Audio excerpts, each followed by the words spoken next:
Okay, this is my family. They're gonna be listening. Hello, there's 3 of them. Alrighty. So, I've had my guinea pigs for 6 years, but it feels like I've had them for a much longer time than that. And that's because for several months before getting them, I did extensive research about their care, biology, and physiological needs. Some people might ask, why put in that much effort and work into learning about an animal when they're supposed to be easy to take care of?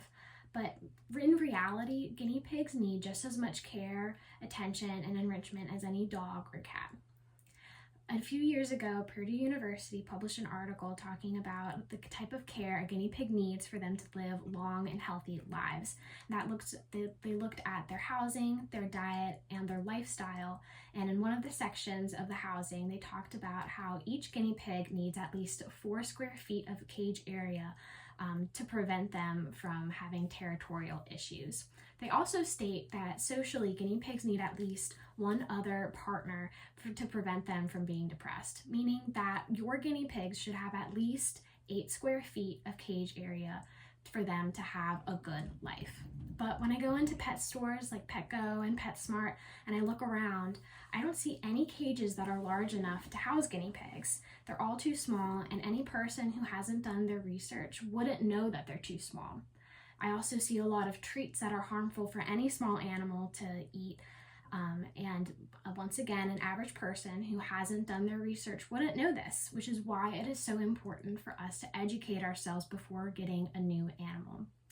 Additionally, guinea pigs are rodents. A lot of the small animals that we see in pet stores are rodents, and they're susceptible to carrying diseases if we do not take care of them properly. In 2025, the CDC published an article listing all the different types of diseases that it's possible to come into your household if you don't properly take care of your guinea pigs. 2 of these diseases are Giardia, which causes nausea and vomiting, and the other disease is ringworm, and just by the sounds of that, you don't want that in your house. To prevent this, cleaning their cage as frequently as possible and giving them clean water can prevent bringing diseases into your household and spreading them to your family. Additionally, while it is very rare for these things to happen, guinea pigs are considered exotic animals, and from the CDC, they also state that an exotic animal is just any pet that is not a cat or a dog.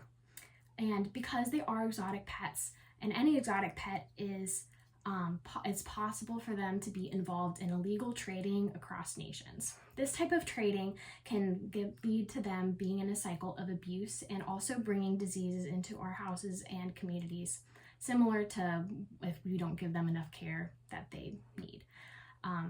By educating yourselves on the sources of where our guinea pigs and small animals come from, we can prevent them from being neglected and abused in these types of systems. And we can also prevent diseases from entering our households from getting animals that we don't know exactly where they came from. And based on what the CDC had to say and universities and institutions such as Texas A&M University, they are all saying that education and research about the types of animals that you get is extremely important for all of these reasons, in addition to just preventing abuse and giving them a long and healthy life. So by doing your research and knowing about their diet, what they do, what makes them happy, and all of the different types of illnesses that they can get, you can have your guinea pig or your small animal live a long and happy life.